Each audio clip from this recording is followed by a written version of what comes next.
So here, welcome back to my channel. Today, I will be doing another haul for you guys. So I have in here makeup tools, makeup organizer, tapos hair care products din. Before I start with the video, gusto ko lang i-address yung few comments na natanggap ko sa previous review video ko. Yung paano ako pumuti yung snow skin whitening products na ginamit ko. A few of you said na hindi pantay yung leeg at saka yung mukha ko. Please note you guys na natural talaga na may shadow itong ating leeg na part. Kasi diba, meron tayong mukha. So, meron siyang shadow na medyo nagiging dark siya tingnan. Pero, I'm pretty sure it is pretty even. Like, look at that right there. Yan yung even talaga ha. Kasi dito, like, look at this. Diba?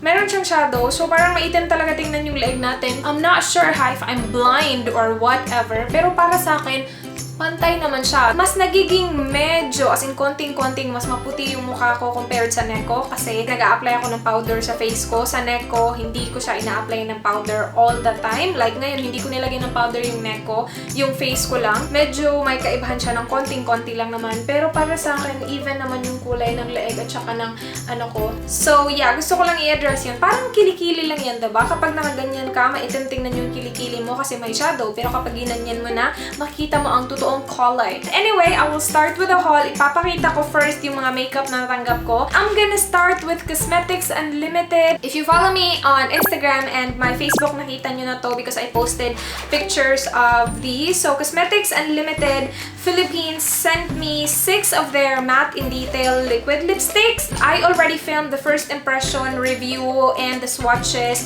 of these babies right here. I have on my lips right now the shade Samantha. It is, as you guys can see, a brown lipstick and I'm really liking it. Asia, which is a red lipstick with orange undertone. I also have it in Rocks. Nema, ito yung na-review ko. And I have it in Nash. And lastly, Dimple. I'm not sure kung anong video ang magiging up muna kung itong haul na to or yung review ko. Kung gusto nyo malaman yung thoughts ko about this, if again the review is already up, I will leave the link below. If not, then I will have it up really soon. I promise. Na-film at saka na-edit ko na siya. Actually, uploading nga yun.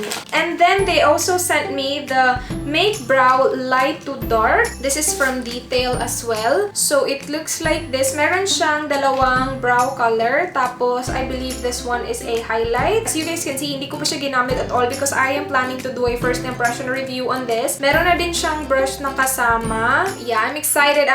Tapos, meron pa siyang mirror sa kanya. And very sleek siya. Hindi siya bulky at all. So cute. Tapos, meron pa talagang pouch na kasama. So, thank you so much, Cosmetix Unlimited. And then, I have some stuff from Prettyangelshoppe. The first thing I will show you guys, I'm really excited about. Oh my gosh. This is a freaking lipstick organizer. And if you've been watching me for a while, you would know na medyo marami akong lipsticks. So, I was really happy nung natanggap ko to. So, it has 36 lipstick slots, if I'm not mistaken. 2, 4, 6. Yeah, 36. Tapos, it's so cute kasi it's acrylic. So, transparent siya naganap. Kung hindi lang maalikabok dito sa bahay namin, I would display it. Like, lalagay ko talaga siya sa ibabaw ng vanity ko. Kaya lang sobrang maalikabok eh. And yung lipstick mahirap linisin, di ba? Kasi maliliit. Pupunasan mo isa-isa. Kung hindi maalikabok sa bahay nyo, go ahead and display your lipstick and use this organizer because it's so freaking cute. Tapos yung leveling pa niya, oh, may pahagdan siyang paandar dyan. So, pataas siya ng bonggang-bongga. Ilalagay ko lahat ng information below, the product information, prices, and then tapos yung mga links ng mga shop where you can get these from. And then, she sent me a brush and a beauty blender. So, ito yung replica na beauty blender.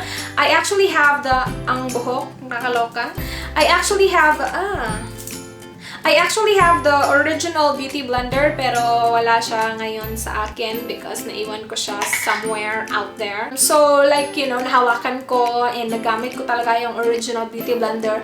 This feels pretty close to that, ha? Hindi ko pa ito nabasa, so hindi ko alam kung as in magkapareha talaga siya ng bonggang-bongga. But it feels really close to the original one. So, we'll see how that will go. Tapos, meron din siyang case na ganap na ganyan. I think this is 150 pesos. I cannot wait to use this. Kailangan ko pa itong hugasan eh. But yeah, I'm excited. Then I also have this Anastasia. I do not know how to pronounce that. But girl, This looks so freaking cute. This is the blending brush. Tapos nabibend mo siya ng ganon. I cannot wait to use this. Actually, nung na-receive ko to, ganun ko siya sa fest ko and sobrang soft din naman niya. Parang toothbrush lang. Hindi ko pa siya nagamit. I will wash it after this video kasi plano ko siyang gamitin sa upcoming review ko because I will be reviewing this bad boy right here. This is the Eye White BB Holic Everyday BB Cream. Now, yes, Charlene sent this to me. I have been looking, you guys. Matagal ko nang hinahanap to. Well, hindi talaga as in naghahanap ako kasi hindi naman ako lumalabas ng bahay. Pero you know, we've been to the mall twice and well, we've been to the same mall twice. Wala siya dun sa mall na pinupuntahan namin. Inutusan ko din yung kapatid ko na bilhan mo ako nito, hanapin mo. Hindi niya daw mahanap sa SM. I'm not sure if she went to Watson's. Basta. Pero Charlene is so nice. Binilhan niya ako. Sabi niya naalala niya daw ako nung nakita niya to. And madami din sa inyo guys na nagsabi na naalala niyo ako nung nakita niyo yung Eye White. Bongga! Ang dami-dami sa inyo nag-send ng picture sa akin na i-review ko to. Kaya nga lang hindi ko siya nahanap. Hindi din siya nahanap ng kapatid ko. But finally, I have it. I will review it very, very soon. And yes, I'm planning to use this brush to review this. We'll see how it will go. So this is really inexpensive. $24.50 lang. She got me the shade beige. Meron lang dalawang shade eh. Light at saka beige. And yeah, beige is darker. Well, yeah, of course. The other one is light. So beige is darker. But yeah. Thank you so much, Charlene. As in, salamat talaga. The last items from Prettyangelshoppe are these hair care products right here. These are from Verdon. Gusto ko na itong gamitan. Na-receive ko to mga 2-3 days ago and gusto ko na siyang gamitan agad-agad. Kaya lang sabi ko, I need to do a haul. So, hindi ko muna siya ginamit. So, this one says just Verdon. So, I'm pretty sure this one is just the original one. Tapos, this one is aloe vera. This one is argan oil. Last one is pomegranate. That's everything from Prettyangelshoppe. Again, Charlene, thank you so much. And then lastly, I have another cushion foundation in here.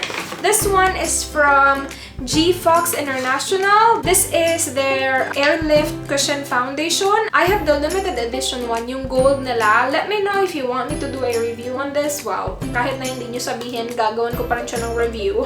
Pero, looks like that. And same with the previous cushion foundation that I have tried. Isa lang din yung shade na to. It is supposed to match your skin tone. So, we'll see how that will go. I'm pretty sure it's Airlift Cushion Manila, yung Instagram nila. I'm not sure. Let me check. Yeah, I was right. Airlift Cushion Foundation. No.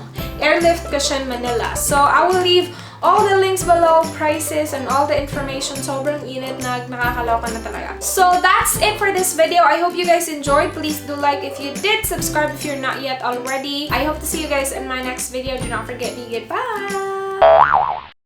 Maganda siya pang display. Kung hindi lang maalikabok. So, ilalagay ko na lang siya sa drawer. Ilalagay ko na lang sa Asia, which is a red with orange tone. Orange tone.